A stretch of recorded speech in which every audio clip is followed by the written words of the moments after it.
전 세계 50개국이 참가한 행사에서 안제이 두다 폴란드 대통령님이 직접 한국 전시장을 방문하셨습니다. 대통령님은 전시장을 둘러보시며 한국 방산 기술에 대해 극찬했고 폴란드 국영방송에서 이 장면을 전 국민에게 생중계했다고 하는데요. 과연 무슨 일이 있었던 걸까요? 안녕하세요. 저는 폴란드에서 국방부 소속 방산 전문가로 일하고 있는 31살 레나라고 합니다. 아직 젊은 나이지만 이미 폴란드 방위산업 분야에서 주목받는 인재로 꼽힌답니다. 어릴 적부터 군사 역사와 첨단 기술에 관심이 많았어서 대학에서도 국제관계학을 전공하고 졸업 후 바로 국방부에 입사했어요. 제가 정말 큰 주목을 받게 된 계기는 작년 12월에 한국 기업 하나와 폴란드가 체결한 K9 자주포 152문 도입 계약 체결이 있습니다. 이 당시 계약 규모가 무려 3조 원이 넘는 대형 사업이었어서 저도 밤낮 없이 한국 측 자료를 검토하고 자료를 분석해서 보고서를 작성했던 기억이 생생합니다. 당시 부하 슈차크 국방장관님을 보좌하며 이 계약을 위한 상세한 보고 자료를 작성하는 데 중요한 역할을 했답니다. 특히 기억에 남는 건 K9PL 모델에 대한 보고서 작성 과정이에요. 이 모델은 K9 자주포를 폴란드군의 특별한 요구사항에 맞춰 개량한 모델인데 저희 폴란드의 사격 통제 및 전장관리 시스템과 완벽하게 호환되도록 설계가 되었습니다. 이 과정에서 제가 한국 엔지니어들이 보내온 기술 자료를 꼼꼼히 분석하고 정리하면서 한국 방산 기술의 우수성과 섬세함에 정말 감탄을 금치 못했답니다. 아니나 다를까 K9 자주포를 개량한 K9PL은 단순히 수입된 무기가 아니라 폴란드의 국방 체계에 완벽히 통합된 시스템이 되었고 이러한 성과로 인해 저는 국방부 내에서 폴란드의 별이라는 별명까지 얻게 되어 한국과 한화에 대해 깊은 감사의 마음을 갖게 되었어요. 이 일이 있고 난 후 올해 9월 드디어 국제방산 전시회 MSPO가 폴란드에서 열렸습니다. MSPO는 93년부터 매년 폴란드에서 개최되는 세계 최대 규모의 방위산업 전시회로서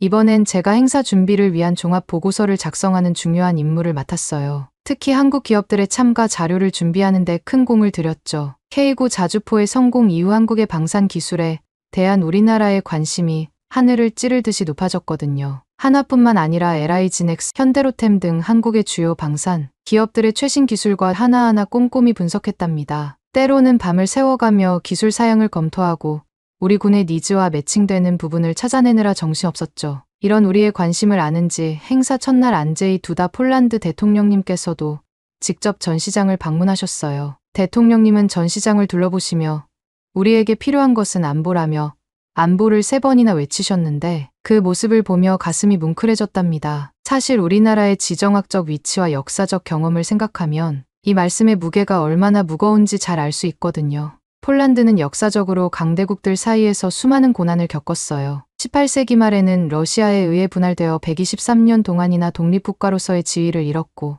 20세기에는 나치 독일과 소련의 침공으로 엄청난 고통을 겪었죠. 이런 배경에서 폴란드 정부는 2025년 예산의 20% 이상 무려 58조 원을 국방비로 지출하기로 결정했고 이는 GDP 대비 국방비 지출 비율로 따져도 NATO 국가들 중 단연 최고 수준이에요. 이런 소식이 전해지자 전 세계 수많은 국가들이 폴란드 방산 시장을 노리고 달려들었어요. 독일, 영국, 프랑스 같은 전통적인 방산 강국들은 물론이고 미국, 이스라엘, 심지어 중국과 일본까지 우리나라에 러브콜을 보냈죠. 하지만 이 많은 나라들 중에서 폴란드 대통령님의 가장 큰 주목을 받은 건 다름 아닌 대한민국의 K방산이었어요. 방산 강국들 사이에서 유일하게 대통령이 관심을 가졌다는 것은 그만큼 대한민국의 방산 기술이 세계 최정상이라는 방증이 아닐까요? 그도 그럴 것이 저도 한화 직원들이 대통령님께 K9 자주포와 다른 첨단 무기 체계를 설명하는 모습을 옆에서 지켜보았는데 그들의 설명을 들으며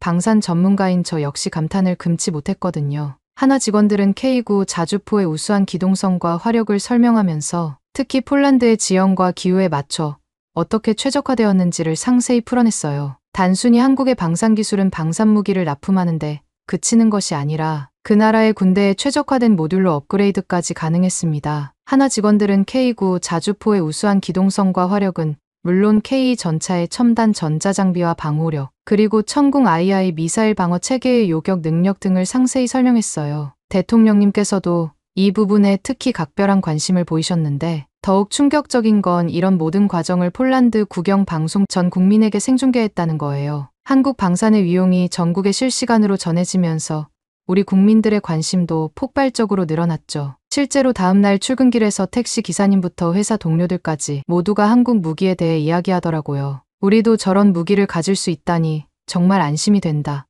한국의 기술력이 대단하다는 말들이 여기저기서 들렸어요. 심지어 제 조카는 K9 자주포 모형을 갖고 싶다고 조르기까지 했답니다. SNS에서는 무기 체계에 대한 게시물들이 끊임없이 공유되었고, 여러 온라인 커뮤니티에서는 한국의 방산 기술에 대한 토론이 활발히 이루어졌죠. 심지어 일부 대학에서는 한국의 방산 기술 발전 과정을 다루는 특별 강연도 열렸다고 해요. 이런 뜨거운 관심 속에서 폴란드에서 열린 MSPO가 막을 내렸고, 행사가 끝나자마자 저는 곧바로 한국행 비행기에 올랐어요. 10월에 한국에서 있을 KADX를 위한 사전 조사와 한국 방산기업 실사를 위해서였죠. 폴란드에서 열기가 채 가시기도 전에 한국으로 향하는 비행기 안에서 저는 이번 출장이 얼마나 중요한지 다시 한번 실감했습니다. 한국의 방산 기술에 대한 관심이 이렇게 고조된 상황에서 제가 직접 보고 듣고 느낀 것들이 앞으로의 한폴 방산 협력에 큰 영향을 미칠 것이라는 책임감이 들었어요. 비행기 창밖으로 보이는 구름을 바라보며 저는 이번 한국 방문에서 어떤 새로운 발견을 하게 될지 기대에 부풀었답니다. 설레는 마음으로 인천공항에 도착했어요. 그런데 그때였습니다. 공항 도착장을 빠져나오는 그 찰나 제 휴대폰이 요란하게 울렸어요. 그 전화 한 통화로 순간 제 얼굴에서 핏기가 싹 가시고 머릿속은 하얗게 변하고 말았습니다. 동료의 목소리는 긴박했어요. 레나, 큰일 났어. 중국이 신형 로봇개를 공개했어. 그 말을 듣는 순간 손에 들고 있던 여행 가방을 떨어뜨릴 뻔한 충격을 받았습니다. 중국이 캄보디아와의 합동 군사훈련에서 기관총이 장착된 신형 로봇개를 선보였다는 거였죠. 특히 미국, 한국, 그리고 우리 폴란드를 포함한 NATO 국가들의 반응이 심상치 않았답니다. 더 큰 문제는 중국 측의 반응이었어요. 그들은 제가 작성할 보고서에 이 로봇개에 대한 내용이 포함되면 한중 관계에 악영향을 미칠 수 있다며 강하게 압박했죠. 심지어 캄보디아 시아누크빌 인근 레암항의 중국 해군 기지 건설 의혹에 대해서도 언급하지 말라고 요구했어요. 택시를 타고 호텔로 향하는 동안 저는 이 소식이 가져올 파장에 대해 곰곰이 생각해 봤어요. 특히 미국, 한국, 그리고 우리 폴란드를 포함한 NATO 우방국들 사이의 관계를 고려하면서도 중국 측 보고서 압박을 피하는 보고서를 작성하는 게 쉽지 않아 보였습니다. 이런 복잡한 상황 속에서 저는 해결책을 찾기 위해 고심하고 있었어요. 그러던 중 호텔에 도착했고 체크인을 하고 로비에 나왔을 때 뜻밖의 사람을 만나게 됩니다. 우연히 한국의 국제관계 전문가인 박 교수님을 만나게 된 거죠. 박 교수님은 서울대학교 정치외교학부의 석좌 교수이자 동아시아 안보연구소장이신 박성훈 교수님이었어요. 그분의 동아시아 군사 균형의 변화와 한국의 대응 전략이라는 책은 제가 학생 때부터 늘 참고하던 명저였죠. 그는 세미나를 끝내고 집으로 귀가하는 중이라 했습니다. 박 교수님은 중국의 로봇개 개발이 가져올 영향을 군사적, 외교적, 경제적 측면에서 분석해 주셨어요. 특히 인상 깊었던 것은 박 교수님의 삼각균형 이론이었어요. 미국, 중국, 그리고 동남아 국가들 사이의 복잡한 역학관계를 마치 물리학의 삼각형 구조처럼 설명하시는데 그 통찰력에 감탄했답니다. 레나 씨, 이 로봇개 기술은 단순한 무기가 아닙니다. 이것은 새로운 형태의 전략적 지렛대가 될 수 있어요. 특히 동남아 국가들의 입장에서는 이 기술이 중국과의 관계를 재정립하는 계기가 될 수 있죠. 박 교수님의 이 말씀은 제게 큰 깨달음을 주었어요. 덕분에 보고서의 큰 틀을 잡을 수 있었고 특히 각국의 반응을 예측하는 데 많은 도움을 받았답니다. 그러나 여전히 해결되지 않은 문제가 있었어요. 바로 이 기술의 윤리적 측면과 실제 전장에서의 심리적 영향이었죠. 이 부분에 대해서는 박 교수님도 이는 우리 정치학자들의 영역을 넘어서는 문제라고 말씀하셨어요. 그분과의 대화는 3시간 넘게 이어졌고 헤어질 때쯤에는 제 노트북에 빽빽하게 메모가 채워져 있었답니다. 박 교수님의 도움으로 보고서에 큰 그림은 그릴 수 있게 되었지만 여전히 그 빈틈을 채우기 위해서는 다른 관점이 필요하다는 것을 느꼈어요. 이런 상황에서 저는 급히 이 신형 로봇개가 국제관계에 미칠 영향에 대한 보고서를 작성하라는 지시를 받았어요. 갑작스러운 지시에 제 머릿속은 혼란스러웠고 한국 방산기업들을 방문하며 즐겁게 보낼 거라 기대했던 일정이 한순간에 무너져 버렸죠. 결국 저는 호텔 방 안에 갇힌 신세가 되었어요. 창밖으로 보이는 서울의 아름다운 가을, 풍경과는 대조적으로 제 앞에는 수많은 자료와 노트북 화면만이 가득했답니다. 밤낮 없이 자료를 분석하고 보고서를 작성하는 과정은 정말 힘들었어요. 이렇게 해서 3-4일 만에 보고서 하나를 뚝딱 만들어내야 했어요. 10월에 열릴 MSPO 준비도 해야 하고 신규 보고서도 빨리 만들어야 하는 데다 한국 방산기업들 방문은 또 언제 할지 정말 앞이 막막했죠. 그럼에도 각성된 상태로 계속 보고서를 써야 했기에 저는 아메리카노 커피를 달고 살 수밖에 없었어요. 어쩌면 그나마 유일한 위안이 아침마다 거의 매일 카페에 들러 커피를 사는 것이었다고 봐도 과언이 아니었습니다. 아침마다 방문하는 카페로 향하는 거리는 불과 200m 정도의 짧은 거리였지만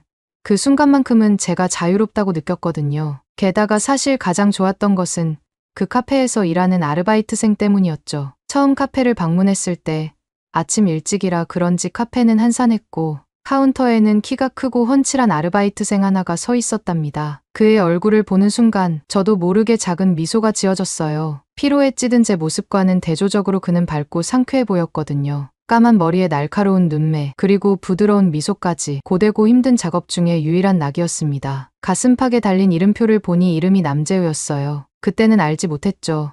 제가 이 카페에서 그리고 재우와 어떤 일이 벌어질지. 아무튼 그렇게 매일 들리던 카페와는 별개로 시간이 갈수록 제 상태는 점점 악화되어 갔습니다. 거울 속 제 모습은 완전히 달라져 있었죠. 충혈된 눈, 헝클어진 머리, 피곤에 찌든 얼굴까지. 하지만 포기할 수는 없었어요. 중국 측에서는 계속해서 추가 정보를 요구해왔고 우리 폴란드 정부에서도 빠른 분석을 독촉했으니까요. 제 어깨 위의 책임감은 점점 더 무거워져만 갔어요. 보고서를 작성하면서 가장 어려웠던 건 균형을 잡는 일이었어요. 중국의 기술력을 인정하면서도 그것이 가져올 위협을 객관적으로 분석해야 했죠. 때로는 한 문장을 쓰고 지우기를 수십 번 반복하기도 했어요. 각 단어의 뉘앙스까지 신경 쓰며 어느 한쪽으로 치우치지 않으려 노력했답니다. 동시에 이 상황이 우리 폴란드에 어떤 기회가 될 수 있을지 깊이 고민했어요. 특히 한국과의 방산 협력을 더욱 강화할 필요성을 느꼈죠. 이 부분을 보고서에 반영하면서 저는 우리나라의 미래를 그려나가고 있다는 사명감을 느꼈답니다. 보고서 작성 사흘째 되던 날,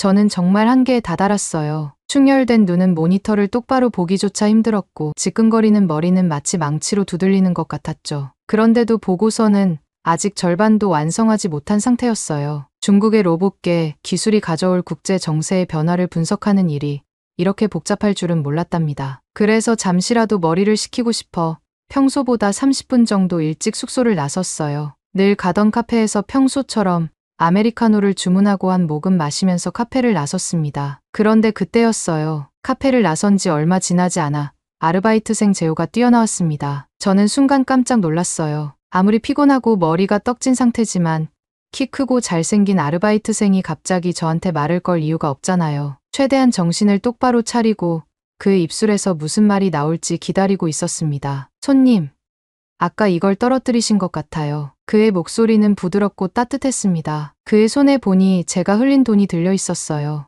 아까 카페에 가서 주문하려고 지갑을 열었는데 그만 실수로 몇 장의 지폐를 바닥에 떨어뜨린 것이었습니다. 너무 피곤해서 그런지 손에 힘이 제대로 들어가지도 않았고 지폐가 바닥에 떨어진 줄도 몰랐던 거예요. 다행히 아침 이른 시간이라 카페 안에 손님이 아무도 없어서 재우가 이를 발견하고 찾아준 것 같더라고요. 짧은 순간이지만 그의 정직함에 깊은 인상을 받았어요. 한국에는 이렇게 젊고 잘생기고 정직한 사람이 있는 건가 싶어 순간 감동을 받았습니다. 그런데 그때 이어지는 재우의 말이 저를 더 충격으로 몰아넣었습니다. 그리고 어제 오신 것 같은데 혹시 어제도 거스름 돈을 덜 받으신 것 같아요. 계산해 보니까 카운터에 잔액이 10,000원이 더 많더라고요. 확인해 보시고 맞다면 다음에 오실 때 알려주세요. 제가 다시 돌려드릴게요. 저는 그 말을 듣고 잠시 멍해졌답니다. 솔직히 저는 거스름 돈을 제대로 받았는지조차 기억이 나지 않았거든요. 그만큼 보고서 작성에 몰두해 있었던 거죠. 거의 매일 아침 커피를 마시러 이 카페에 오니 어제가 오늘 같고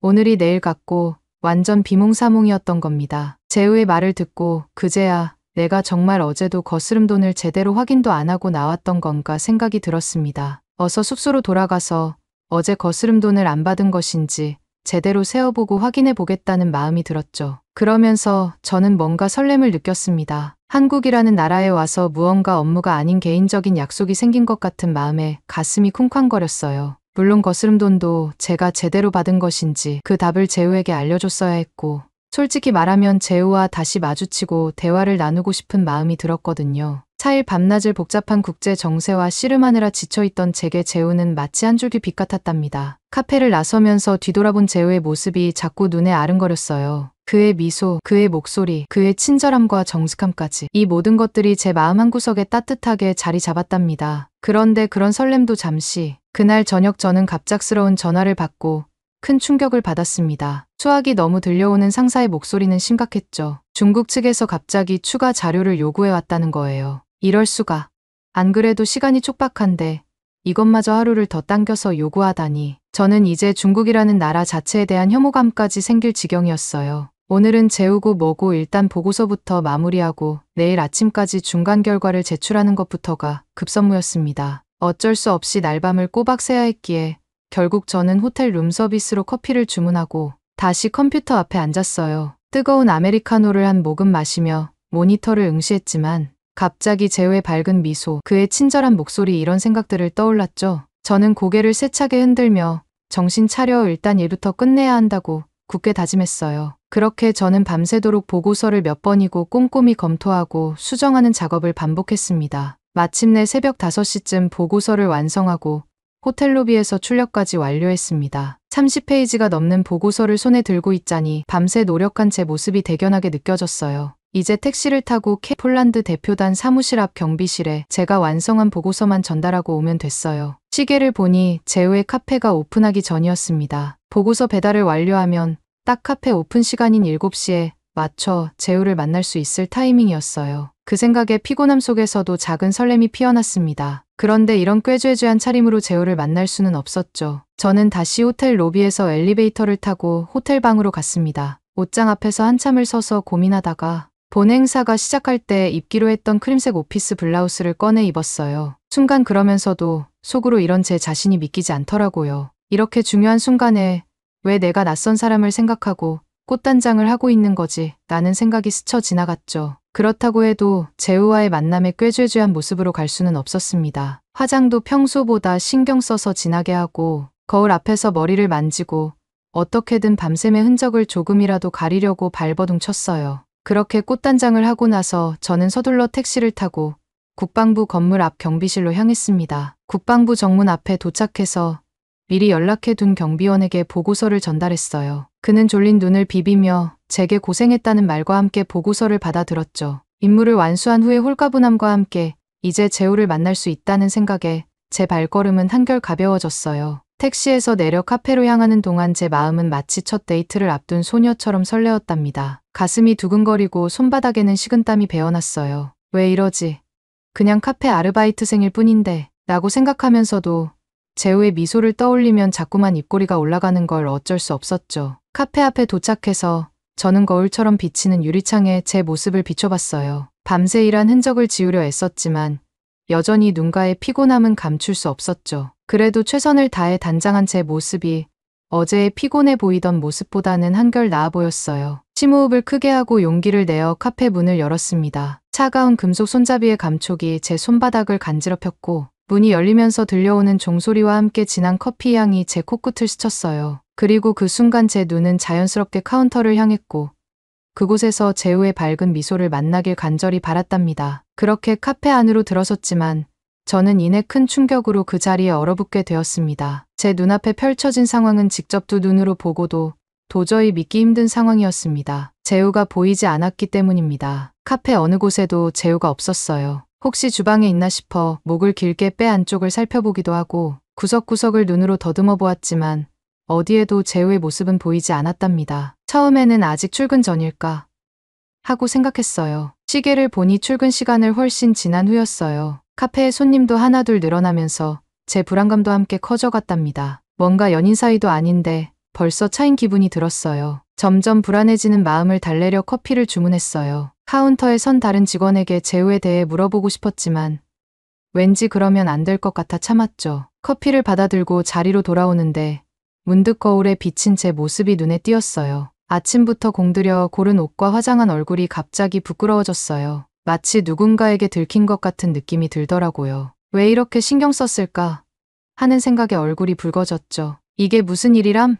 하는 생각이 계속 머릿속을 맴돌았어요. 커피를 마시다 말고 한숨을 쉬기를 반복했죠. 분명 어제까지만 해도 여기 있었는데 왜 오늘은 보이지 않는 걸까요? 이유를 알 수 없는 상황에 제 마음은 점점 더 복잡해져 갔답니다. 이럴 거면 미리 연락처라도 물어봤어야 했는데 너무 일만 한다고 상황 판단을 제대로 못한 것 같아 제 자신에게 화가 나는 듯했어요. 복잡한 마음을 안고 공원을 지나 숙소로 향하는 중 저는 또 한 번 믿기지 않는 광경을 목격했습니다. 울창한 나무들 사이로 저 멀리 재우의 모습이 보이는 거예요. 까만 머리카락이 햇빛에 반짝이는 모습이 틀림없었죠. 순간 제 심장이 쿵하고 다시 뛰는 것을 느꼈어요. 마치 롤러코스터를 탄 것처럼 아찔한 느낌이 들었어요. 피곤했던 몸에 갑자기 전기가 온몸을 관통한 것처럼 활기가 돌았어요. 이대로 놓치면 평생 후회할 거야 라는 생각이 번개처럼 스쳐 지나갔어요. 저도 모르게 발걸음이 빨라졌고 곧 동시에 핸드백에서 작은 거울을 꺼냈어요. 거울에 비친 제 모습을 가다듬고 머리 쓸어 넘기면서 화장도 고치고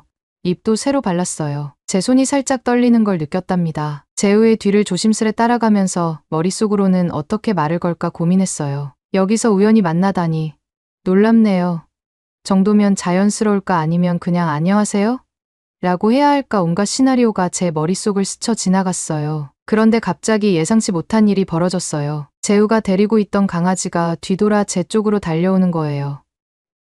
작고 하얀 푸들이었는데 꼬리를 흔들며 저를 향해 달려오더라고요. 순간 당황했지만 동시에 이게 기회라는 생각도 들었습니다. 그 순간 재우가 뒤를 돌아봤고 우리의 시선이 마주쳤어요. 마치 시간이 멈춘 것 같기도 하고 슬로 모션처럼 느껴지기도 했어요. 재우의 눈이 커지더니 입가에 미소가 번졌어요. 그 미소를 보는 순간 제 마음속에서 뭔가가 울렁거리는 느낌이 들었답니다.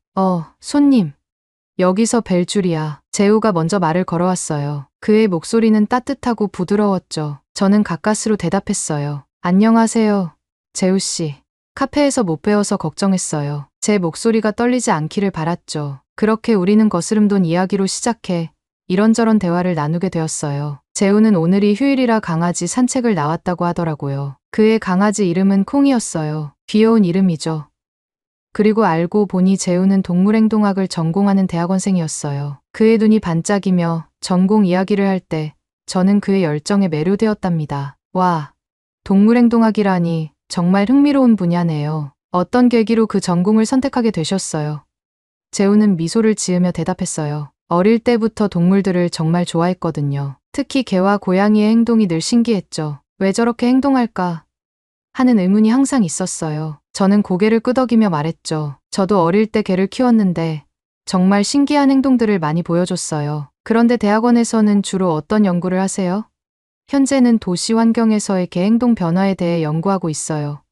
재우가 설명했어요. 도시화가 반려동물의 행동에 미치는 영향을 분석하는 거죠. 꽤 흥미로운 결과들이 나오고 있어요. 그러면서 재우는 이 연구가 앞으로 도시 계획이나 반려동물 정책에도 도움이 될 수 있을 거라고 덧붙였어요. 그의 이야기를 들으면서 저는 재우의 학문에 대한 진지함과 열정의 깊은 인상을 받았어요. 단순히 좋아하는 분야를 공부하는 것을 넘어서 그 지식을 사회에 어떻게 기여할 수 있을지 고민하는 모습이 정말 멋져 보였죠. 그의 말 한마디 한마디에 담긴 열정과 통찰력이 저를 더욱 매료시켰답니다. 이런 대화를 나누다 보니 제가 작성 중인 보고서 내용이 떠올랐고 자연스럽게 그 이야기로 화제를 돌리게 되었어요. 중국의 로봇계 개발과 그것이 가져올 윤리적 문제에 대해 이야기하게 되었어요. 재우는 이에 대해 정말 흥미로운 견해를 제시해 주었죠. 그는 로봇계가 가져올 수 있는 긍정적인 면과 부정적인 면을 균형 있게 설명해 주었고 특히 동물 윤리의 관점에서 이 문제를 바라보는 새로운 시각을 제시해 주었답니다. 재우와의 우연한 만남은 마치 어둠 속의 한 줄기 빛 같았어요.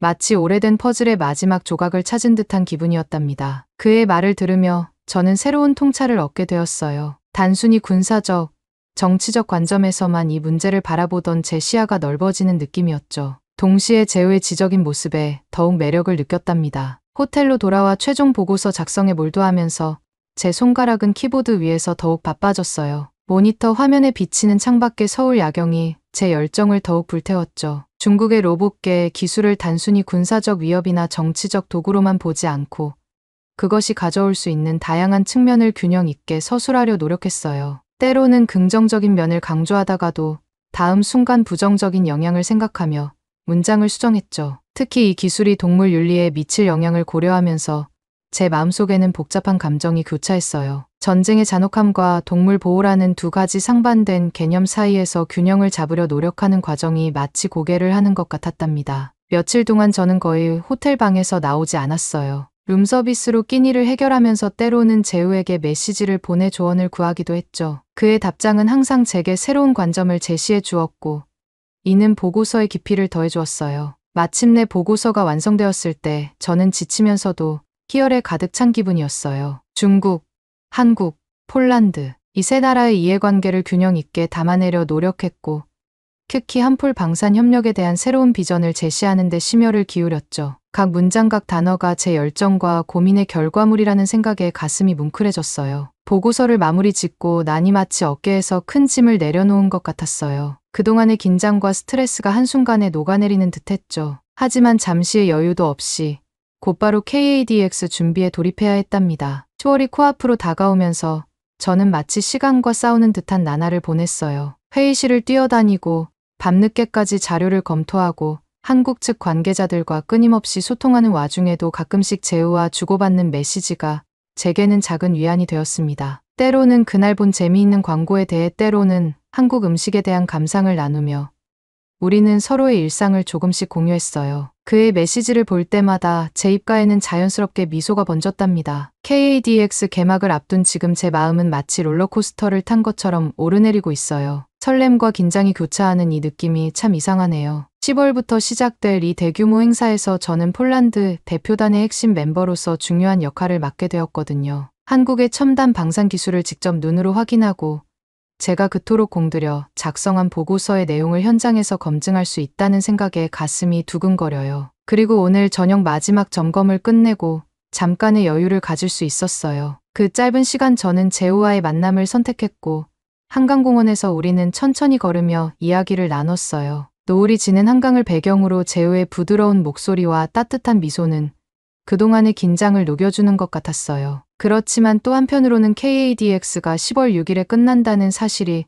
자꾸 머릿속을 맴돌았어요. 마무리 정리 작업까지 하고 귀국한다고 해도 10월 중순에는 폴란드로 돌아가야 한다는 생각에 마음이 싱숭생숭해졌습니다. 우리의 이별이 눈앞에 다가와 있다는 현실이 갑자기 실감나더라고요. 하지만 재우의 연락처를 알고 있다는 사실이 작은 위안이 되었어요. 이 좋은 감정을 간직한 채로 앞으로도 자주 연락하고 만날 수 있지 않을까 하는 희망이 생겼죠. 폴란드로 돌아가더라도 우리의 인연이 여기서 끝나지 않을 거란 믿음이 생겼어요. 저와 재우의 만남이 폴란드와 한국의 방산기술 신뢰만큼이나 단단해지길 바랍니다. 오늘 사연은 여기까지입니다. 어떻게 들으셨나요? 한국 K방산이 전통적인 방산 강국 중에서도 뛰어난 수준이라니 정말 놀랍습니다. 더불어 레나와 재우의 관계도 더 깊어지고 좋은 관계로 발전하기를 바랍니다. 오늘 사연이 재미있으셨다면 구독과 좋아요 한 번만 눌러주세요. 댓글도 많이 달아주시고요. 저는 더 좋은 사연으로 찾아뵐게요. 감동도서관이었습니다. 감사합니다. 여기 인도 방송에서 스타워즈처럼 레이저를 쏘는 장면을 보여주고 있는데요. 전 세계 모든 나라가 실패했지만 한국만 유일하게 성공한 세계 최초의 기술이라고 합니다. 과연 무슨 일이 있었던 걸까요? 안녕하세요. 저는 인도 뉴델리의 글로벌 테크 솔루션즈에서 소프트웨어 엔지니어로 일하고 있는 프리아 샤르마예요. 인도 공과대학교 문바이 캠퍼스를 졸업하고 이곳에 취직한 지 어느덧 3년이 되어가네요. 매일 아침 사이버시티의 번잡한 거리를 지나 회사로 향하는 길에 저는 늘 다양한 얼굴들을 마주치곤 해요. IT 회사의 특성상 우리 회사에는 정말 다양한 국적의 사람들이 모여 있어요. 인도, 중국, 미국, 유럽 등 세계 각국의 기술력을 한데 모아 새로운 결과물을 만들어내는 과정이 때론 힘들지만 늘 흥미진진해요. 하지만 이렇게 다양한 배경을 가진 사람들과 일하다 보면 서로 배려하는 것이 정말 중요하죠. 문화적 차이로 인한 오해를 피하기 위해 항상 조심하고 서로의 의견을 존중하려고 노력합니다. 그렇지만 아무리 노력해도 코드가 맞지 않는 사람이 늘 있기 마련이에요. 특히 저는 중국인 동료들과 일할 때면 묘한 긴장감이 느껴져요. 이건 단순히 개인적인 호불호의 문제가 아니라 우리나라와 중국 사이의 복잡한 역사 때문이라고 생각해요. 1962년 중국인도 전쟁의 아픈 기억이 아직도 양국 관계에 그림자를 드리우고 있거든요. 히말라야 산맥의 국경 분쟁으로 시작된 이 전쟁은 짧았지만 우리 양국 관계에 깊은 상처를 남겼어요. 게다가 최근 중국의 1대1로 정책은 우리 인도의 이익을 위협하고 있다고 해요. 중국이 파키스탄을 통해 아라비아해로 진출하려는 시도가 우리 인도를 견제하는 것 같아 불편한 마음이 드는 거죠. 이런 복잡한 관계 속에서 일하다 보니 때로는 업무 외적인 감정을 제어하기 힘들 때도 있답니다. 특히 중국인 동료 리 메이와 일할 때면 더욱 그래요. 그녀의 거만한 태도와 끊임없는 자국 자랑에 짜증이 나곤 합니다. 지난주에도 리 메이는 팀 회식에서 중국의 5G 기술이 세계 최고라며 1시간 내내 떠들어댔어요. 심지어 우리 인도의 IT 기반을 후진적이라고 표현하기도 했죠. 누구나 자신의 나라에 대한 자부심을 가지고 있고 특히 외국에서 일할 때는 그 마음이 더 강해지는 것 같아요. 저도 인도인으로서 우리나라의 장점을 자랑스럽게 생각하니까요. 하지만 다른 나라를 깎아내리면서 자국을 높이는 건 좀 아니라고 봐요. 특히 인도를 후진적이라고 표현한 건 정말 듣기 거북했죠. 사실 인도의 IT 기술은 세계적으로 인정받고 있고 우리나라의 주요 IT 대학들은 세계 랭킹에서도 상위권을 차지하고 있거든요. QS 세계 대학 순위를 보면 인도 공과대학들이 컴퓨터 과학 분야에서 중국 대학들보다 훨씬 더 높은 순위에 있어요. 제가 졸업한 IIT 뭄바이만 해도 아시아에서 손꼽히는 IT 교육기관이에요. 그런데도 리 메이의 그런 발언을 들으니 솔직히 화가 많이 났습니다. 누구라도 자기 나라가 그렇게 폄하되는 걸 들으면 울컥할 거예요. 그렇지만 저도 직장 생활을 해야만 하니 그 순간 전문가다운 태도를 유지하기 위해 깊게 숨을 들이마시고 참아버렸죠. 감정적으로 대응하기보다는 차분하게 사실을 바탕으로 대화하는 것이 더 중요하다고 생각했거든요. 이런 상황이 반복되다 보니 점점 리 메이와 일하는 게 부담스러워졌습니다. 그러던 중에 얼마 전 우리 회사에 큰 변화가 찾아왔어요. 바로 GAISS라는 새로운 프로젝트가 시작된 거죠. 이 프로젝트는 AI를 활용한 첨단 보안 시스템을 개발하는 것이 목표예요. 개인정보 보호부터 국가 안보까지 다양한 영역에서 활용될 수 있는 혁신적인 시스템을 만드는 겁니다. 국제적인 프로젝트나 새로운 프로젝트는 매번 있었던 일이지만 이번 프로젝트가 특별히 새로운 이유는 이 프로젝트를 위해 한국에서 새로운 팀원이 합류하게 된다는 거예요. 바로 한국의 뛰어난 AI 기술과 보안 시스템 노하우를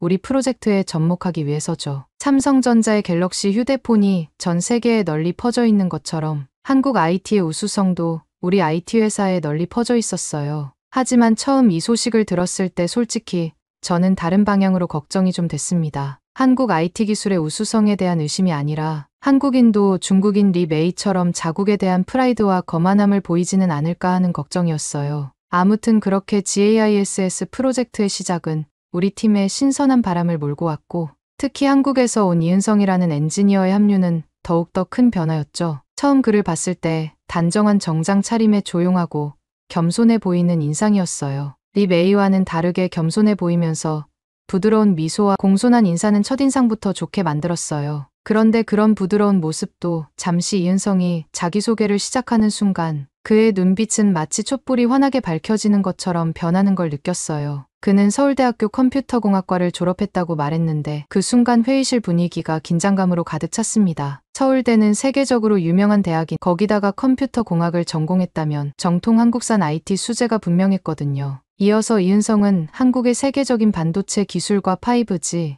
네트워크 기술을 GAISS 프로젝트에 접목하기 위해 왔다고 설명했어요. 그의 말 한마디 한마디에서 깊은 전문성과 자신감이 느껴졌죠. 특히 한국의 과학기술 우수성에 관해 이야기할 때는 그의 눈이 별처럼 반짝이는 것 같았어요. 그 모습을 보며 저도 모르게 가슴이 두근거렸답니다. 중국인 리 메이가 보인 자국에 대한 맹목적인 찬양과 과장이 아니라 겸손하면서도 세련된 프라이드의 표현 같았어요. 하지만 이은성의 합류로 이상하게 팀 분위기가 미묘하게 변하기 시작했습니다. 특히 리 메이의 태도가 눈에 띄게 달라졌죠. 그녀는 이은성이 말할 때마다 입술을 깨물며 못마땅한 표정을 지었고 심지어 그의 의견을 들을 때면 고개를 돌리며 무시하는 듯한 태도를 보이기도 했어요. 저는 이런 리 메이의 모습에 은근히 더 짜증이 났습니다. 인도를 무시하고 기술력을 깎아내리는 것을 넘어서 같은 아시아국인 한국과 한국의 IT 기술력도 무시하는 듯 했거든요. 그냥 무조건 자기들이 최고이고 중심이라는 편협한 태도가 너무 꼴 보기 싫으면서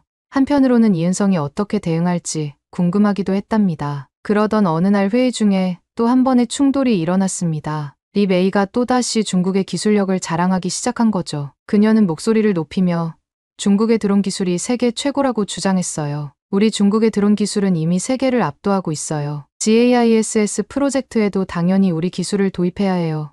라고 말했죠. 그때였어요. 조용히 앉아있던 이은성이 천천히 입을 열었습니다. 그의 목소리는 차분했지만 눈빛은 강렬했죠. 중국의 드론 기술이 뛰어난 건 사실입니다. 하지만 한국에는 그 드론을 격추하는 레이저 무기가 있습니다. 순간 회의실이 얼어붙은 듯 조용해졌어요. 중국의 드론 기술을 논하는데 그걸 격추하는 한국 기술을 말하다니요. 이은성의 발언은 마치 폭탄을 투하한 것 같았어요. 그의 말은 정면으로 리 메이의 자존심을, 그리고 중국 IT 기술의 우월성을 박살내겠다는 선전포고처럼 들렸거든요. 순간 회의실의 공기가 얼어붙는 듯했고 모든 사람의 시선이 일제히 이은성에게 집중됐죠. 리 메이는 얼굴이 붉어지면서도 여전히 비웃는 듯한 표정을 지었어요. 그녀는 목소리를 높이며 말했죠. 무슨 스타워즈 영화 촬영하는 것도 아니고 그런 게 실제로 있다고요? 우리 중국의 드론 기술은 최첨단이라 레이더에 잡히지 않을 정도로 작고 정교해서 초파리 정도로밖에 인식되지 않아요. 그런 걸 격추한다는 건 말도 안 되는 소리예요. 리 메이의 말에 회의실의 긴장감은 더욱 고조됐어요. 그녀의 주장대로라면 중국의 드론 기술은 정말 대단한 거니까요. 하지만 동시에 저는 이은성이 어떻게 대응할지 궁금했습니다. 그의 차분한 표정에서는 여전히 자신감이 느껴졌거든요. 그러자 이은성은 미소를 지으며 차분하게 설명을 이어갔어요. 네. 실제로 있습니다. 최근 레바논 이스라엘 국경 분쟁에서 한국의 레이저 무기, 천광이 헤즈볼라의 드론을 격추한 사례가 있었습니다. 천광은 레이저를 이용해 소리도 빛도 없이 목표물을 파괴할 수 있거든요. 이 일은 CNN, BBC 등 국제 언론에서도 크게 보도되었죠. 저는 그의 말을 듣고 놀라지 않을 수 없었어요. 한국의 기술력이 이렇게나 앞서 있다니 정말 믿기 힘들었죠. 그리고 이은성의 차분하면서도 자신감 넘치는 태도에 저도 모르게 감탄하고 있었어요. 동시에 리 메이의 얼굴이 붉어지는 걸 보며 묘한 통쾌함도 느꼈답니다. 그날 이후로 저는 한국의 기술에 대해 더 알고 싶어졌어요. 특히 이은성이 말한 천광에 대해 궁금증이 생겼죠. 그날 저녁 집에 오는 길에 천광에 대해 검색하려다 그만두고 집에 와서 동생에게 한국의 기술력에 관해 물어보기로 했어요. 우리 동생 아르주는 뉴델리 대학교 정치학과에 다니고 있는데 전공보다는 군사 정보나 전쟁 물자 공부를 더 열심히 하는 특이한 녀석이죠. 평소엔 여는 안매처럼 대화도 거의 없고 만나면 싸우기만 하지만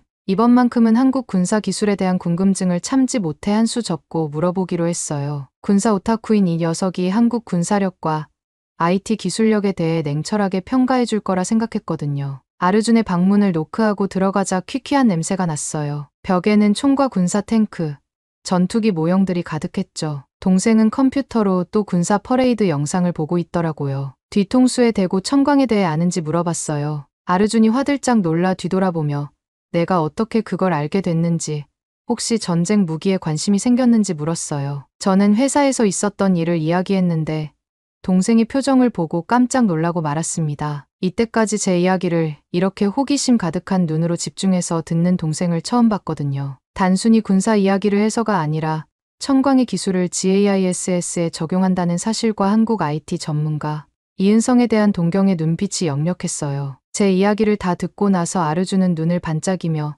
천광에 대해 설명하기 시작했습니다. 전 세계가 레이저 무기를 현실화하기 위해 노력했지만 모두 실패하고 오직 세계 최초로 실전 배치된 레이저 무기는 한국의 천광뿐이라면서 소리도 빛도 없이 드론을 격추할 수 있다고 했죠. 이것이 한국의 IT 기술력이 얼마나 뛰어난지 보여주는 완벽한 예시라고 강조했어요. 아르주는 숨도 안 쉬고 계속 설명을 이어갔습니다. 천광의 핵심은 정밀한 타격 능력과 저비용 고효율이라고 해요. 기존의 미사일은 한 번 쏘는데 수억 원이 들지만 천광은 한 번 발사에 2,000원밖에 안 든다고 했어요. 게다가 빛의 속도로 표적을 맞추기 때문에 회피가 불가능하다고 설명했죠. 심지어 이 천광 기술이 한국의 믿을 수 없는 스타워즈 레이저 무기 개발이라는 이름으로 인도 방송에도 소개가 되었다고 했습니다. 그의 설명을 들으며 저는 한국의 기술력에 대해 완전히 새로운 시각을 갖게 되었어요. 아르주는 천광이 단순한 군사 기술을 넘어선다고 열정적으로 설명했습니다. 레이저 기술, 정밀 제어 시스템, 고출력 에너지 관리 등 첨단 IT 기술의 집약체라고 하더군요. 그의 말에 따르면 한국이 이런 첨단 무기를 만들어낼 수 있다는 것은 그들의 전반적인 IT 수준이 세계 최고 수준이라는 뜻이라고 해요. 그러다 문득 아르주는 자신이 보고 있던 유튜브 영상을 제게 보여주었어요. 놀랍게도 그것은 한국의 76주년 국군의 날 기념식 퍼레이드 영상이었죠. 동생의 눈은 흥분으로 반짝였어요. 특히 이번 퍼레이드에서 선보인 한국의 재래식 미사일 현무5에 대해 열광적으로 설명하더군요. 아르준에 따르면 현무5는 세계 최고의 탄두 중량인 8톤에 사정거리가 5,000km가 넘는다고 하면서 이 놀라운 스펙 때문에 전 세계가 깜짝 놀랐다고 하더군요. 동생은 이런 한국의 뛰어난 군사 기술력과 IT 기술력이 앞으로 한국을 세계 패권국으로 만드는 계기가 될 거라며 흥분을 감추지 못했습니다. 그의 설명을 들으며 저는 한국에 대한 새로운 인식이 생기기 시작했어요. 단순히 케이팝이나 드라마로 유명한 나라가 아니라 첨단 기술의 선두주자라는 사실이 놀랍게 다가왔죠. 그날 밤 오랜만에 동생과 나눈 진지한 대화는 제게 깊은 인상을 남겼어요. 평소에 무관심했던 동생의 관심사를 들여다보니 그의 지식과 열정에 새삼 놀라웠거든요. 게다가 한국에 대한 그의 동경을 보며 문득 이런 생각이 들었어요. 어쩌면 동생에게는 한국에 가서 IT 기술을 배우고 관련 학과에 진학하는 것이 더 좋은 선택일지도 모르겠다고 말이에요. 그의 열정을 살리면서 동시에 세계 최고 수준의 기술을 배울 수 있는 기회가 될 테니까요. 그렇게 동생의 한국 IT 기술 찬양을 들은 후 다음날 출근을 했습니다. 그렇지만 출근 이후 닥친 위기로 인해 온몸이 경직된 듯 저는 충격을 받게 되었죠. 평소와 다름없이 사무실에 도착해 커피를 한 잔 따르고 있었는데 갑자기 귀를 찌르는 듯한 날카로운 비상 경보음이 울리기 시작했거든요. 순간 제 손에서 커피 잔이 미끄러져 바닥에 떨어질 뻔했죠. 무슨 일이지? 주변을 둘러보니 모두가 당황한 표정이었어요. 그때 개발팀 동료 라울이 숨 가쁘게 달려와 말했죠. 프리야, 빨리 회의실로 가야 해. 큰일 났어.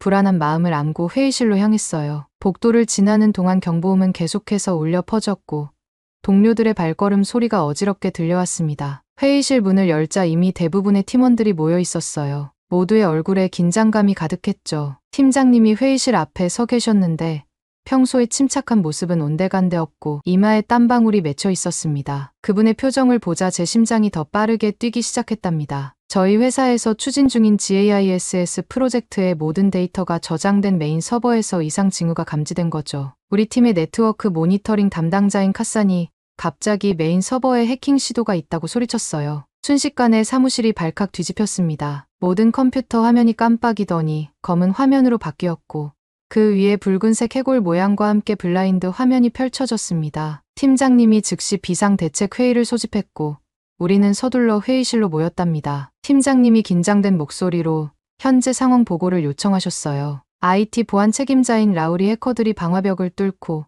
메인 서버에 접근했다고 답변했죠. 현재 모든 데이터에 접근하려 시도 중이지만 다행히 미리 준비한 보안 프로토콜이 작동해서 완전한 데이터 유출은 막았다고 해요. 하지만 시간이 얼마 없다고 했죠. 팀장님이 고개를 끄덕이시며 백업 시스템 상황을 물으셨어요. 라울이 백업은 안전하지만 접근하려면 보안키가 필요하다고 대답했어요. 그리고 그 키는 이라고 말하면서 리 메이를 바라봤습니다. 순간 모두의 시선이 보안키 관리 담당자인 메이에게 향했어요. 리 메이가 자신만만하게 일어나 걱정하지 말라며 화웨이의 최신 3단 폴더블 폰의 보안키를 안전하게 저장해뒀다고 말했어요. 리 메이가 자신만만하게 화웨이 폰을 꺼내 들었을 때 모두의 집중도는 극에 달하였습니다. 그녀는 우아한 동작으로 3단 폴더블 폰을 펼치기 시작했죠. 그런데 그때였어요. 두 번째 화면을 펼치는 순간 갑자기 이상한 소리가 들리면서 뚝 하는 소리와 함께 화면에 미세한 균열이 생기더니 순식간에 그 균열이 거미줄처럼 퍼져나갔어요. 옆에서 지켜보면서도 도저히 믿을 수 없는 일이 일어난 거예요. 리 메이의 얼굴에서도 혈색이 싹 가시더니 그녀의 손이 미세하게 떨리기 시작했죠. 하지만 그녀는 아직 희망을 버리지 않은 듯 마지막 세 번째 화면을 조심스럽게 펼쳤어요. 그 순간 화면 전체가 파랗게 변하더니 갑자기 깜빡거리기 시작했고 이내 완전히 꺼져버리고 말았습니다. 리 메이의 표정도 처음엔 믿기지 않는다는 듯한 표정, 그 다음엔 당혹스러운 표정, 그리고 마지막엔 완전한 공포의 표정으로 바뀌었죠. 그녀의 손가락이 전원 버튼을 미친 듯이 눌러대기 시작했어요. 한 번, 두 번, 세 번을 계속 눌렀지만 중국 화웨이 폰은 전혀 반응이 없었어요. 저는 그 광경을 보면서 황당하다 못해 기겁할 수밖에 없었습니다. 리 메이가 화웨이 폰이 박살 나는 것을 직접 경험한 것보다 훨씬 더 큰 충격을 받고 분노가 치밀어 올랐습니다. 리 메이가 항상 자랑하던 중국 기술이 집약된 화웨이 폰이 이 중요한 시기에 갑자기 깨져버리다니. 어떻게 이런 영화 같은 놀라운 일이 벌어지게 된 거지. 심지어 폰을 켜기도 전에 전원이 다 꺼져버리는 화웨이 폰에 미친 보안력에 화가 치밀어 올랐습니다. 얼마나 뛰어난 보안 활동을 하려고 폰을 펼침과 동시에 아예 작동조차 안 하게 만든 건지 씁쓸한 농담이 머릿속을 스쳐 지나갔어요. 그러면서 어떻게 이런 일이 있을 수가 있는지 머릿속이 하얘졌습니다. 해킹 공격을 받은 바로 그 순간에 백업 자료가 있는 보안키가 저장된 화웨이 폰이 하필이면 고장 나다니요. 이건 마치 운명의 장난 같아 보였어요. 심지어 이 휴대폰은 중국의 최신 보안 기술이 적용된 폴더블 폰이라고 했잖아요. 그토록 자랑하던 기술력은 도대체 어디로 간 건지. 정말 충격적이면서도 가슴 깊은 곳에서부터 끓어오르는 분노를 참을 수 없었습니다. 평소 저를 무시하고 인도 IT 기술력을 깎아내리던 리 메이의 표정이 겹쳐 보이면서 그 분노는 더 커져만 갔죠. 그러면서 동시에 이 모든 상황이 너무나 비현실적으로 느껴졌어요. 마치 누군가가 의도적으로 이 상황을 만들어낸 것처럼요. 하지만 지금은 그런 의심을 할 시간이 없었죠. 우리에겐 시간이 없었으니까요. 리 메이의 화웨이폰 파괴와 동시에 회의실도 순식간에 얼어붙었어요. 팀장님이 한숨을 깊게 내쉬며 이 상황의 심각성을 설명하셨어요. 우리가 인도의 대표 IT 회사이고 이 해킹 사실이 외부에 알려지면 회사 이미지에 돌이킬 수 없는 타격을 입을 거라고 하셨죠. 고객 신뢰 상실, 주가 하락, 계약 취소 등 끔찍한 결과를 예상하셨어요. 팀장님의 말씀에 모두가 긴장된 표정으로 고개를 끄덕였어요. 저도 등줄기에 식은땀이 흐르는 걸 느꼈죠. 우리가 직면한 문제가 단순한 기술적 문제를 넘어 회사의 존립과 직결된 위기라는 걸 실감했어요. 이 모든 생각들이 제 머릿속을 스치고 지나가는 동안 저는 이 위기를 어떻게 해결할 수 있을지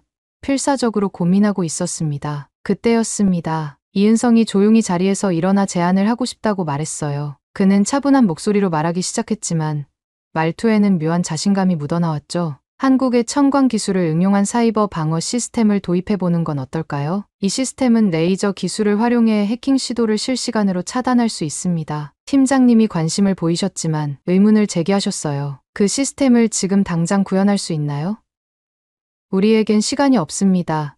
이은성이 고개를 끄덕이면서 대답했습니다. 네, 가능합니다. 하지만 우리 서버 환경에 맞게 최적화하는 과정이 필요합니다. 이를 위해서는 인도의 네트워크 구조에 대한 깊은 이해가 필요해요. 그 순간 제 머릿속에 섬광처럼 번뜩 떠오르는 아이디어가 있었어요. 제가 도울 수 있을 것 같아요. 제가 대학 시절 연구했던 인도 특화 네트워크 최적화 알고리즘이 있어요. 이건 인도의 복잡한 네트워크 구조와 높은 트래픽 상황을 고려해 개발된 거예요. 다중 경로 라우팅과 동적 대역폭 할당을 결합해 네트워크 성능을 극대화할 수 있죠. 이걸 이은성 씨의 시스템과 결합하면 더 빠르게 구현할 수 있을 것 같아요. 제 말이 끝나자마자 저와 이은성 씨는 팀장님을 바라보았어요. 팀장님은 눈썹을 치켜세우시더니 불안하면서도 조급한 듯한 표정으로 지금 당장 그게 가능한지 매우 위급한 상황이라고 강조하셨어요. 다른 팀원들도 마찬가지로 불안한 눈빛으로 서로를 바라보았어요. 그중 누군가가 시간이 없어 벌써 10분이나 지났어라고 중얼거렸죠. 이은성이 고개를 끄덕이고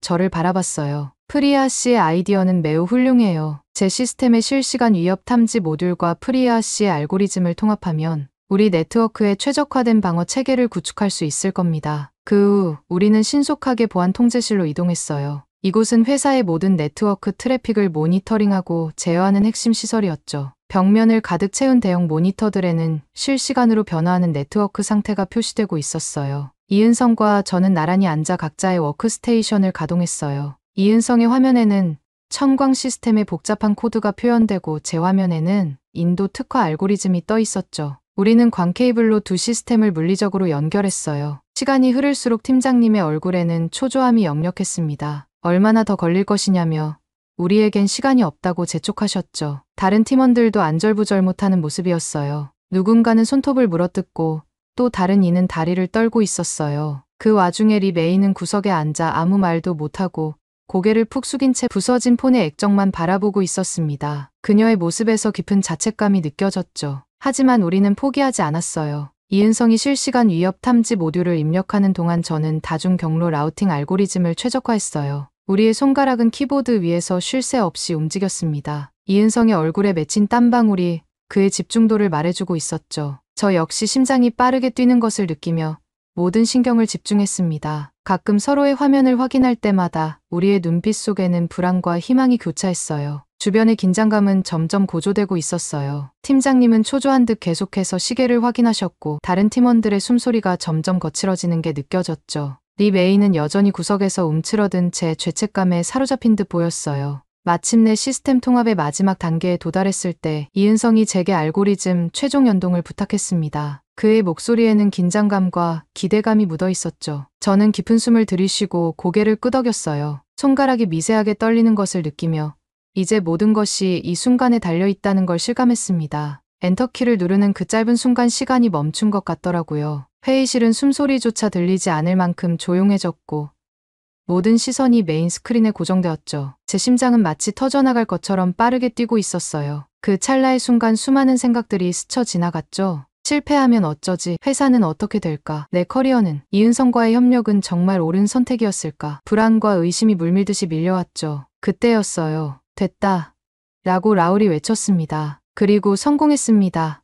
라울의 외침이 정적을 깨뜨렸어요. 저는 이제 된 건가라는 생각이 들면서도 순간 이 기적 같은 순간이 믿기지 않았습니다. 하지만 메인 스크린의 녹색 신호를 보자 안도감과 기쁨이 한꺼번에 밀려왔죠. 회의실에 환호성이 울려 퍼졌어요. 이은성과 저는 서로를 바라보며 환하게 웃었어요. 그의 눈에서 기쁨의 눈물이 맺히는 걸 보고 저도 모르게 눈시울이 붉어졌죠. 우리의 협력이 이 위기를 극복한 거예요. 그 이후 팀장님이 감격에 찬 목소리로 말씀하셨습니다. 이은성의 혁신적인 기술과 제 지역 특화 지식이 완벽하게 조화를 이뤘다고 칭찬해 주셨죠. 그분의 목소리가 살짝 떨리는 걸 느낄 수 있었어요. 이은성을 바라보며 저는 한국의 기술력과 한국 사람들의 차분함 그리고 뛰어난 문제 해결 능력에 감탄하지 않을 수 없었습니다. 그날의 위기를 극복한 후 사무실 전체의 안도감과 함께 묘한 흥분이 감돌았습니다. 특히 이은성을 바라보는 팀원들의 눈빛이 확연히 달라졌죠. 전에는 그저 새로운 외국인 직원이었다면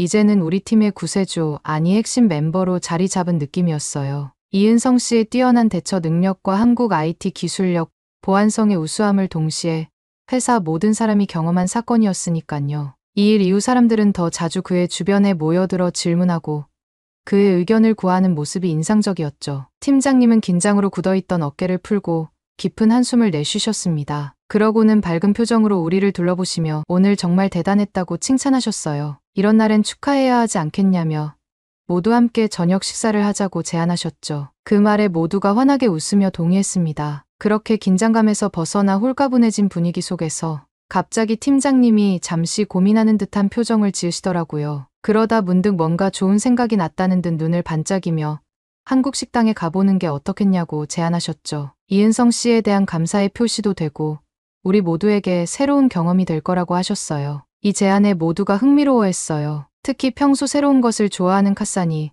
그 제안이 정말 좋다고 큰 소리로 외쳤죠. 저도 속으로 기대가 되더라고요. 라면이나 김치는 먹어봤지만 정통 한국 식당은 처음이었거든요. 우리는 근처에 있다는 인서울 가든이라는 한국 식당으로 향했어요. 사무실에서 걸어서 10분 정도 거리였는데 가는 동안 모두 한국 음식에 대한 기대와 호기심을 나누었죠. 이 모든 상황이 저에겐 새롭고 신선했어요. 위기를 함께 극복한 후에 이 단합된 분위기, 그리고 다른 문화를 경험하려는 팀원들의 열린 마음이 정말 좋아 보였죠. 식당 문을 열고 들어서는 순간 마늘과 고추, 그리고 뭔가 달콤한 향이 식욕을 자극했습니다. 벽에는 한글로 쓰인 메뉴판과 함께 화려한 한국 드라마 포스터들이 걸려 있었어요. 특히 눈에 띄는 건 대장금이라는 드라마 포스터였는데 한복을 입은 배우의 모습이 인상적이었죠. 우리는 큰 원형 테이블에 자리를 잡았어요. 팀장님이 중앙에 앉으시고 우리는 그 주변을 둘러싸듯 앉았죠. 자리에 앉자 팀장님이 이은성에게 우리를 위해 좋은 메뉴를 추천해달라고 부탁하셨어요.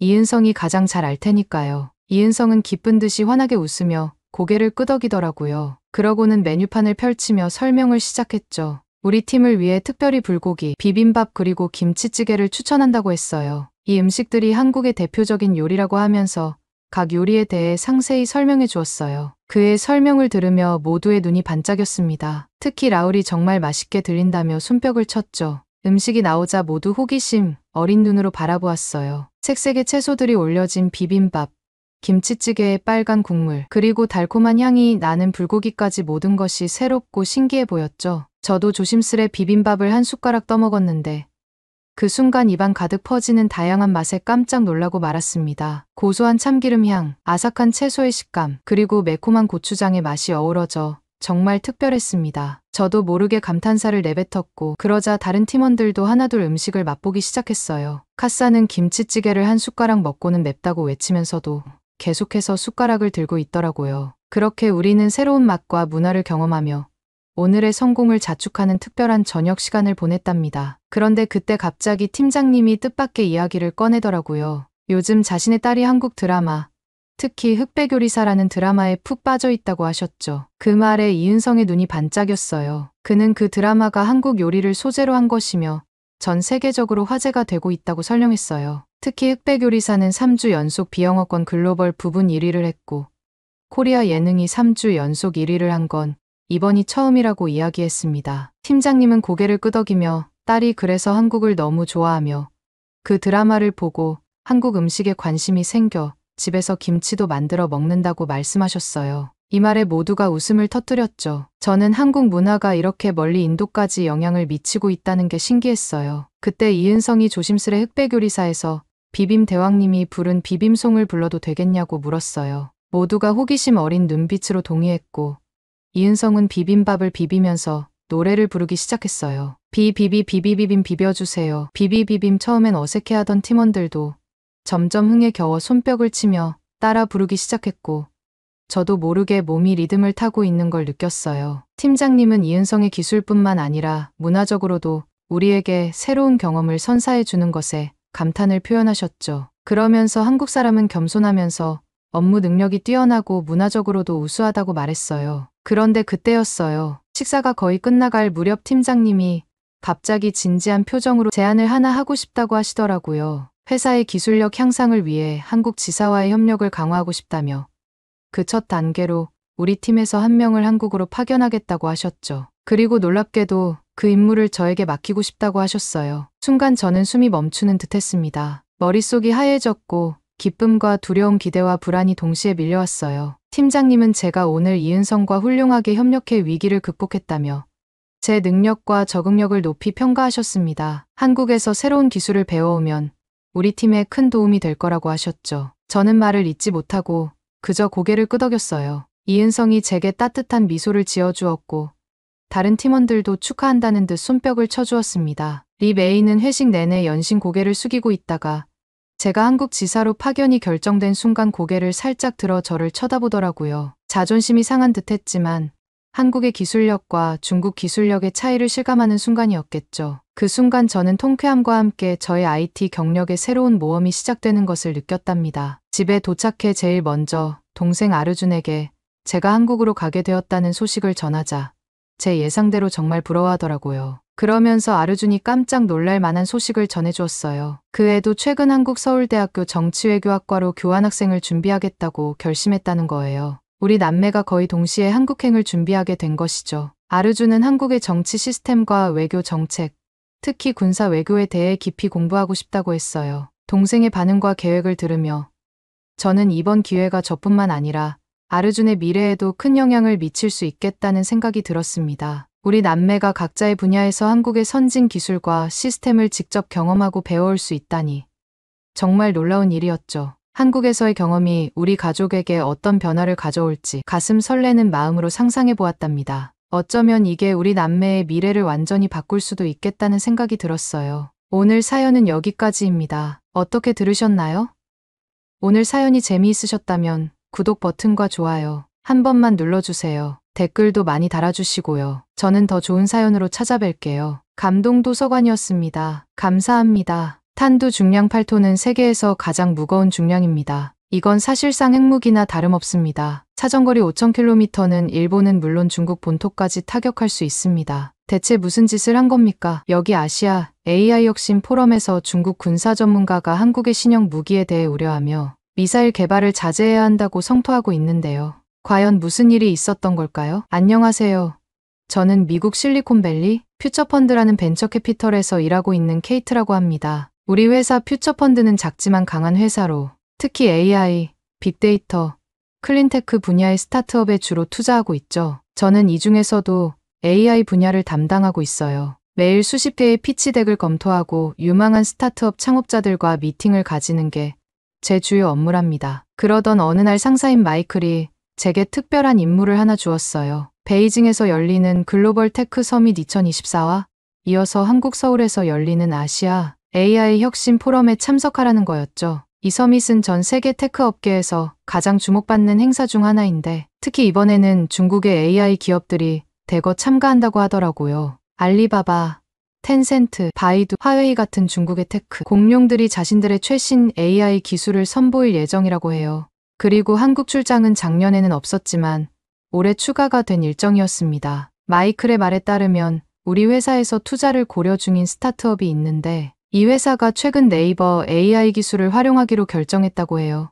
이번 기회에 네이버 기술력을 직접 확인해보고 한국의 AI 기술 동향도 살펴보고 오라는 지시였죠. 출장 준비를 위해 저는 작년에 이 서밋에 다녀온 소피아 김을 만나 조언을 구했어요. 소피아는 중국과 한국의 기술 현황에 대해 흥미로운 이야기를 들려주었죠. 소피아에 따르면 중국은 14억이라는 거대한 내수 시장을 바탕으로 독특한 디지털 생태계를 구축하고 있다고 했습니다. 특히 인공지능과 빅데이터 분야에서 눈부신 발전을 이루고 있다고 하더라고요. 그리고 한국에 대해서도 흥미로운 얘기를 들었어요. 소피아는 특히 한국 IT를 경험하려면 포럼보다는 대중교통과 결제 시스템처럼 한국 국민들의 일상 속을 잘 관찰해 보라고 강조했습니다. 한국 국민들의 삶과 IT 기술 체감도가 전 세계 IT 미래를 직접 체험하는 여정이 될 거라고 표현하더라고요. 소피아의 말을 들으니 정말 제가 아시아의 두 기술 강국을 연속으로 방문할 수 있는 기회를 얻게 되었구나 실감할 수 있었어요. 베이징으로 떠나기 전 저는 중국과 한국의 주요 기술 기업들에 대해 공부하고 현지 문화도 익혔습니다. 특히 AI 관련 최신 트렌드와 각국의 정책 동향도 꼼꼼히 살펴봤죠.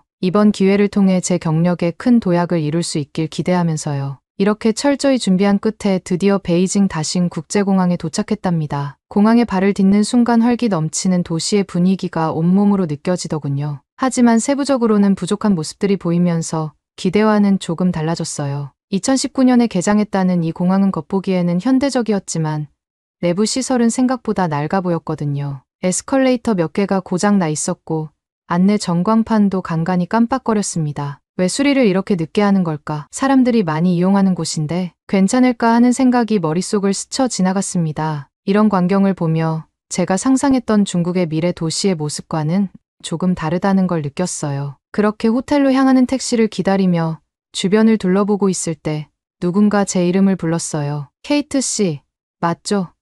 고개를 돌려보니 한 남자가 환한 미소로 다가오고 있었습니다. 그는 자신을 원우라고 소개했는데 퓨처펀드에서 투자를 고려 중인 한국 스타트업의 CEO더라고요. 옆에는 왕밍이라는 중국인 남성도 있었는데 그는 이번 서밋의 중국 측 주최자 중 한 명이라고 했습니다. 세 명이서 택시를 함께 타고 호텔로 향했어요. 왕밍은 차 안에서 계속 중국의 IT 기술에 대해 열정적으로 이야기했습니다. 중국 IT 기술에 대한 자부심뿐만